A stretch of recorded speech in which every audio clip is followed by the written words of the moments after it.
friend who's a technologist, and he's very curious how you're thinking about computing for smart glasses. So his question was, and this is a bit of a left turn yet again, but with respect to the metaverse, if the phone is one of the best places to do the computing, how do you think about navigating, say, phones that operate on OSs that you don't control, or how are you foreseeing the future of that unfolding?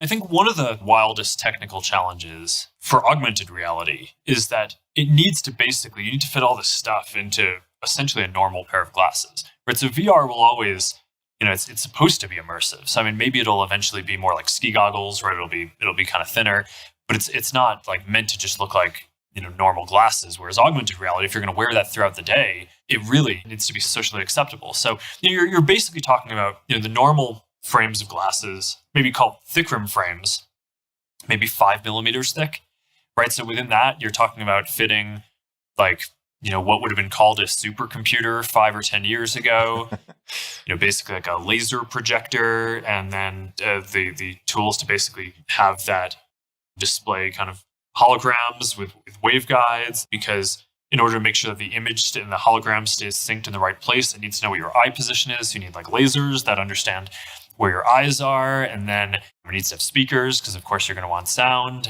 It probably needs microphones because you're going to want to have an assistant and talk to it.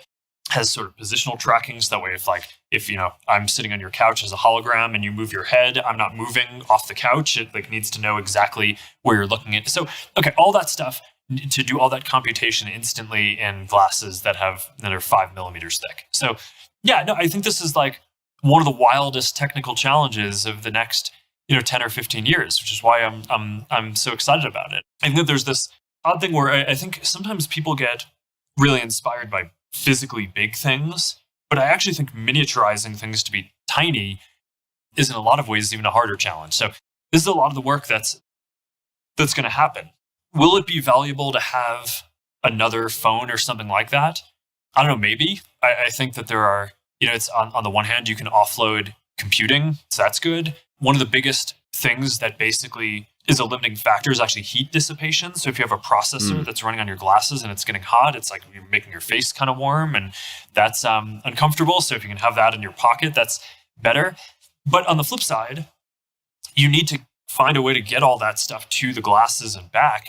And wireless chips are actually pretty energy intensive too. So you're going to always have some computation on the glasses. The kind of equilibrium, I don't think, is to have all of the computation somewhere else. And then you start getting into this interesting trade-off, which is, okay, well, if you're Apple and you have the iPhone, is that an advantage? And I think that there are a bunch of different questions in that. One is basically, to what extent are they just going to advantage their own devices, or are they going to make it so that some of the APIs are open? And I think that this is somewhat of a regulatory question, right? It's like, are they going to be allowed to just make something that has, they have 1 billion iPhones out there? Are they going to, are the kind of regulatory agencies around the world going to allow them to just like only make it so that their glasses work with their thing? It would seem to me like that there would be an issue with that. But then there's this other issue, which is, if you were designing a secondary device for, say, input or something like that, it probably wouldn't look like a phone exactly, right? So I think when new computing platforms come around, people tend to assume that the incumbents that model is sort of going to work, and that whatever the new thing is just sort of a peripheral to that existing platform. But I think it kind of depends. It's like maybe the watch is more of a peripheral to your phone, but I would guess that augmented and virtual reality are so fundamentally different that whatever you want in your constellation of devices, you probably want it to be designed specifically for that, and not just like, okay, you happen to have a phone, so now let's shoehorn it into doing augmented reality too. So I think that there's like a lot of interesting questions in this, but I don't know, at the end of the day, I think that there's like just a ton to be invented, and there are a lot of different ways that this could go.